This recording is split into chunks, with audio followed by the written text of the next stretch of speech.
Yo YouTube, what's up? I'm trying to make a start on this project I'm interested in, and what I have here, these are going to end up being the legs that hold the stators. There will be two of them in place. Basically, we're going to end up with something similar to this. This is the correct size, but instead of this circular piece of metal, it will have that. And the tabs will be welded on. And all that matters is these holes. Okay, they've got to be perfect. And so what I've done here is I spared you the immense boredom of drilling. Actually, I've got a new drill bit. I've got a couple of Milwaukee drill bits. This was from Tool Station, and very good, straight through. Plus I've got this Milwaukee Shockwave drill bit, which is excellent as well. Anyway, you'll see I've marked some lines. I now need to cut these into 6 strips, and then we need to double measure again, and then I will be removing an inch or so off this end. Okay, so these are 8mm holes, the exact size of the holes in the stator.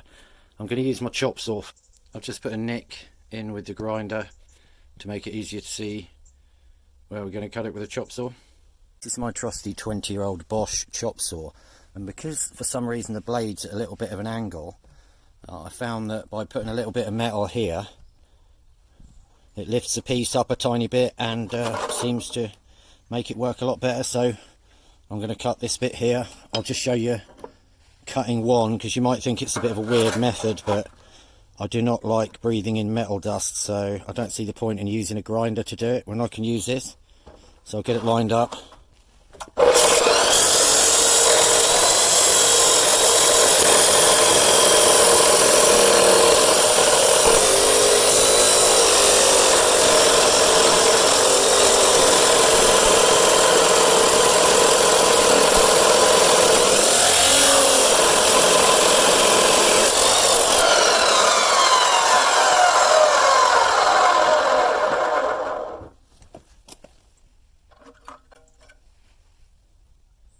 Oops. There you go. And that's how I'm going to do it, out of scrap. And then I'll need to cut a bit off this end. So we're just left with this bit and the hole, and then we'll cut it off there. So I'm not going to film me doing the next 5 bits, but that's how I do them, and I'll make sure the clamp's on better each time. Peace. So this is how they ended up.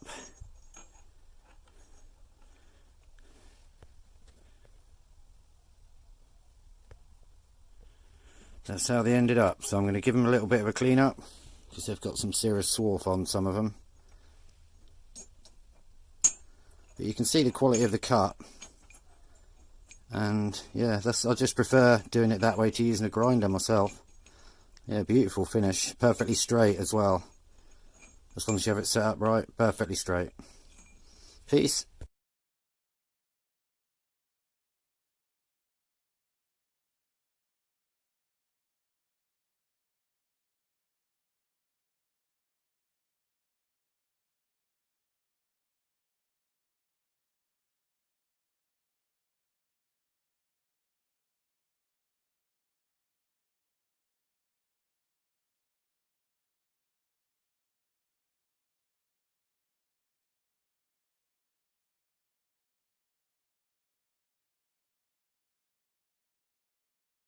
So now what I need to do is nip off the corners of each one so they'll fit properly. So I'm just going to hold them against a chop saw blade like that and take off a little bit of each corner, then offer it up again and see how close it is. This is where we're at now. Whoops. So now what we're going to have to do is we're going to mock it up on the shaft, and then I'm going to show you exactly how we're going to finish this bad boy off. You'll notice I made a bit of a cock up and started on that side, and also actually, sorry, step back, before I start doing what I'm doing, I'm going to have to chop X amount off each of these. It doesn't matter how much I chop off, but the reason I'm chopping it off is because they won't fit over the little ridge in the stator. So they have to fit inside here, and at the moment they won't. See, because of where the hole is, actually goes over. So I've got a nip. It doesn't really matter what I nip off. I'm going to do that now, and then we'll be back to mock this bad boy up. So that's them cut down at the ends. Like I said, it doesn't matter. They don't have to be straight or spot on. It's the position of the holes we're worried about. Anyway, all will be revealed shortly, but I'm just going to give them a quick clean up on the edges. So, great close-ups from this camera, for a phone camera. Epic! So, after all that messing around, that's what we're left with. And it's clearly obvious they don't touch the middle. They don't have to, because they're going to be welded to this bad boy. So before I can mock this up, I've got to make 6 bolts out of this M8 threaded rod, stainless steel. I've got some zinc nuts there, so I'll do that and then we'll be back. So I've got those bolts cut, and now I'm just going to get those in. You'll note this is upside down. For now, that's fine.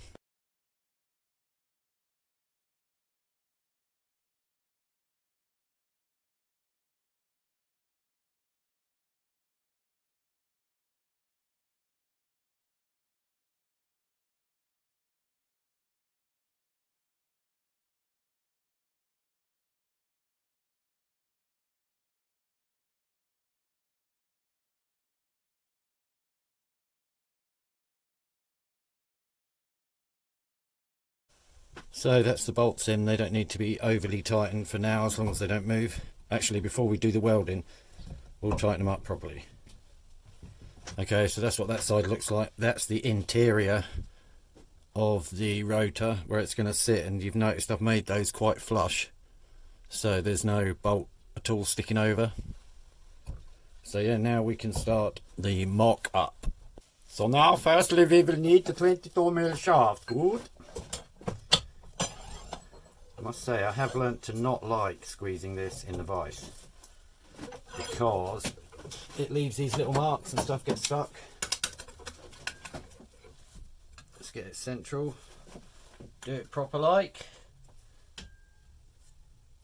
Good enough for now.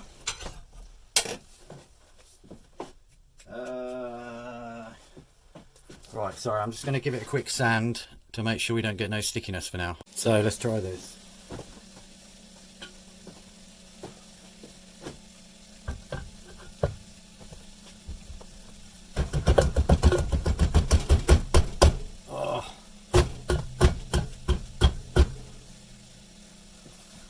Maybe a bitch to get off, but we shall see. Now, okay, before we start, the whole point of this is to try and, if I put this in, you'll see that it sticks to one side of the rotor. So the whole point of what I'm doing is to try and get it perfectly centered. Okay, now how we're going to try and do that is I'm going to get Stanley blades, and I'm actually going to insert them at intervals to give us a little bit of space before we set everything in stone, or try to. So that's the whole idea. So I just got to find some Stanley blades. Do this. We'll start where it's touching and just have a look.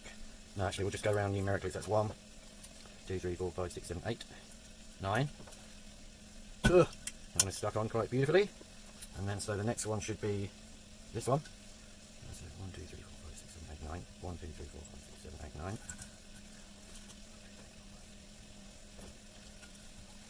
Oh, it's tight.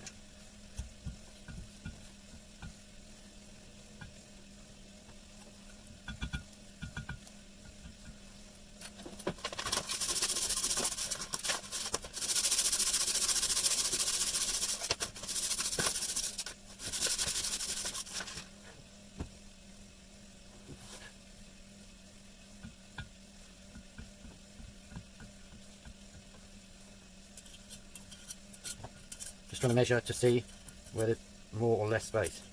There's less space here than there is anywhere else. So I'm going to put one in there.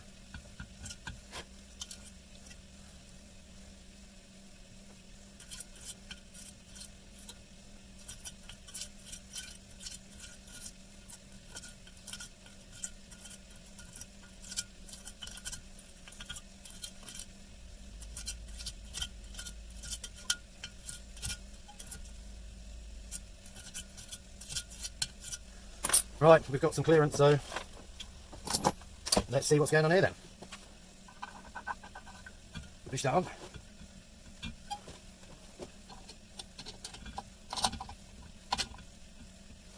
Right, looking like they're going to need more off the inside.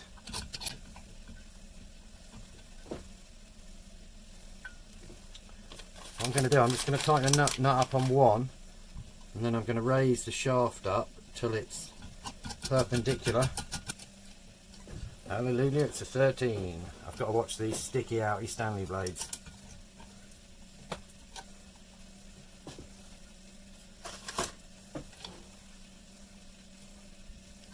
So now what we want is let me zoom in a touche. You can see how we want it to end up.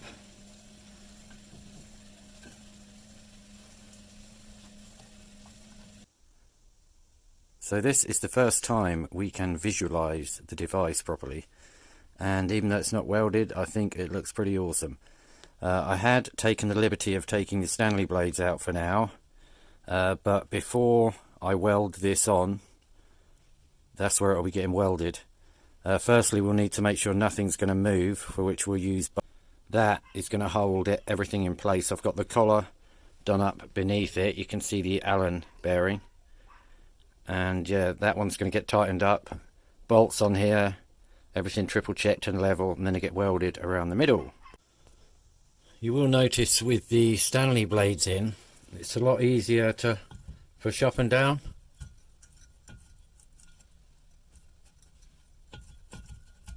So yeah, that's what we're going to go for. I just had to take it off and do all the bolts up at the bottom underneath here.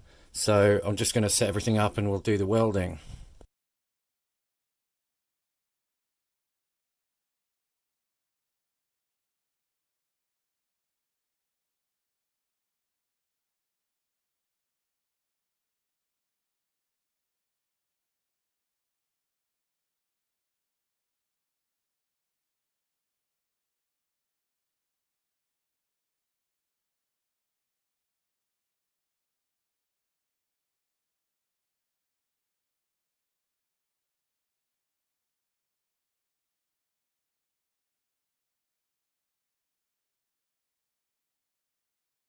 Realised that the little nut thingy was right in the line of fire where the welding would be, so I've moved that, and I'm going to get the welder ready and do this.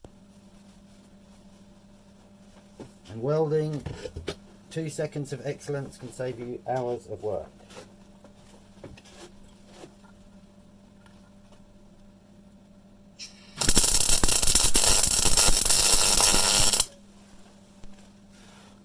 It's a bit chunky, but it's on.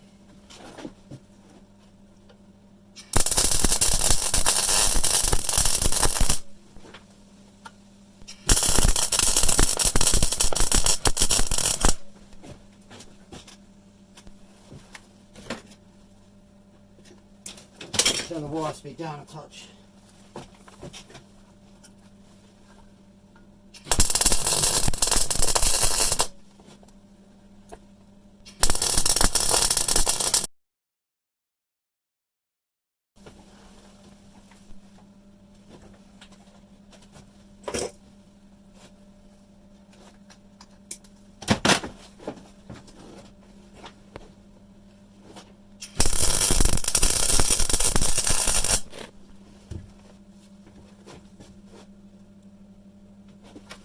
Well, it's a case of it don't look too pretty, but it ain't coming off. Now, what we need to hope is that that hasn't expanded so much it doesn't come off, because that could be a real pain in the ass. But we'll let it see, we'll cool it down and see what happens. Give it 15 minutes. Well, geezer Gav's epic invention work. That's it, I haven't bothered cleaning it up, but it's all cooled down. I was very glad to see it pop up off the shaft after I undid the bolt. So shall we see?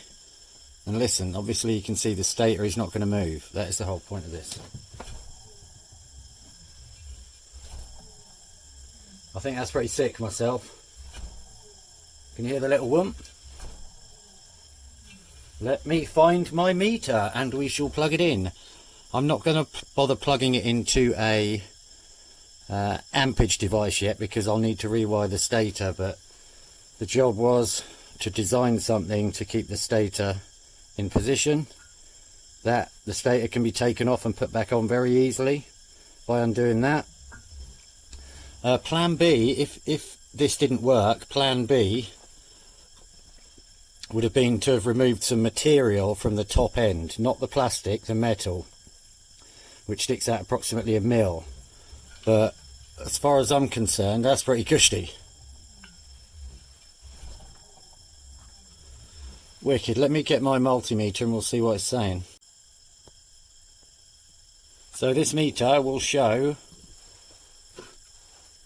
it's on AC voltage, connected to 2 of the phases here.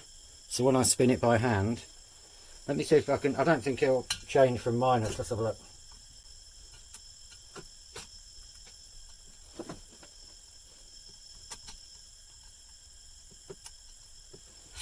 Okay.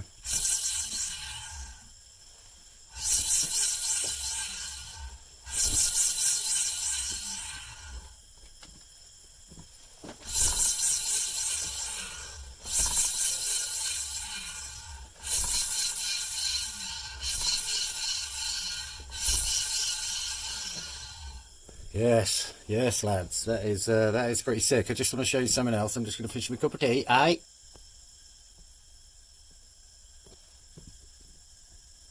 So the stator, I'll show you from,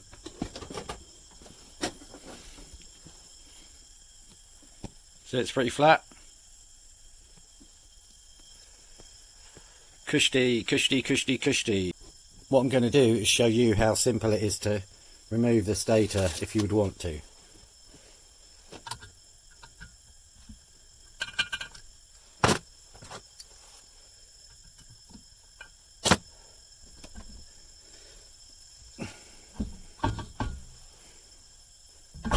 Oh.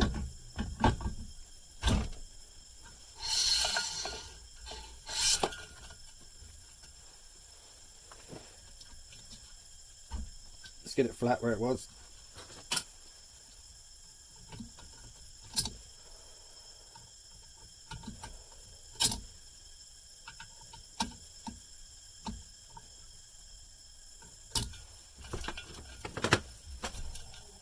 There you go. Job done. I'm going to push it in as far as I can, just to test my luck.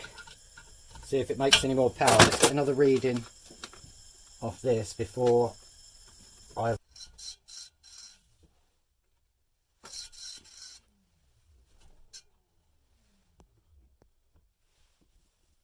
So by hand, we're clocking at about 50, 53.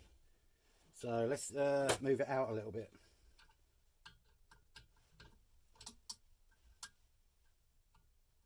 Remember, if this thing has 2 of these and it has those big blades on it, right, so let's move it out about 1 mil.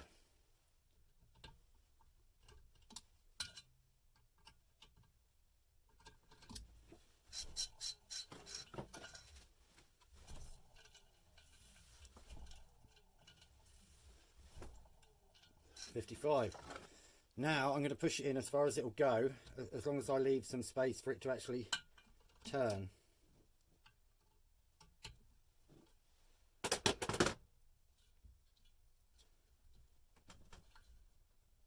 Oh.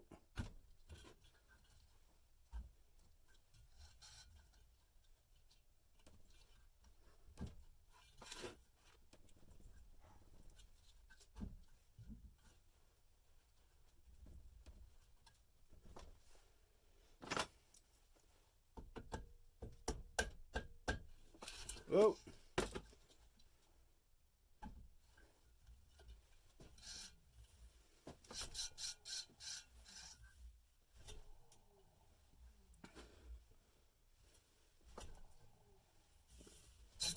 Whoa, shit. Got some sparks then.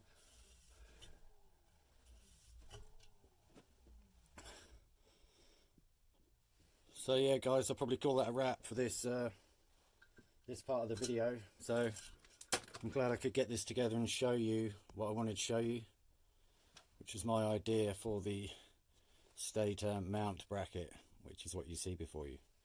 Peace out. See you on the next episode.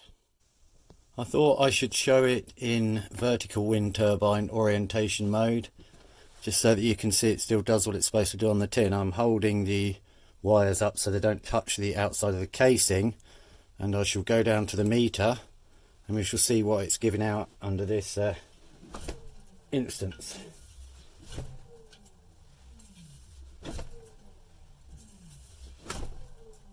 Anyway, it's about the same, so I'm going to spend a couple of minutes cleaning it up, getting rid of some of the nastiness, and I'll put a couple of pictures of it. Peace. Sorry, one more interesting point is that the device will not work correctly unless the grub screw on this is done up fully. Okay, so that was the whole point of spending well over an hour setting it all up properly and making sure everything was tight, so that we know when it's re-tightened it'll be in exactly the same position. So yeah, peace.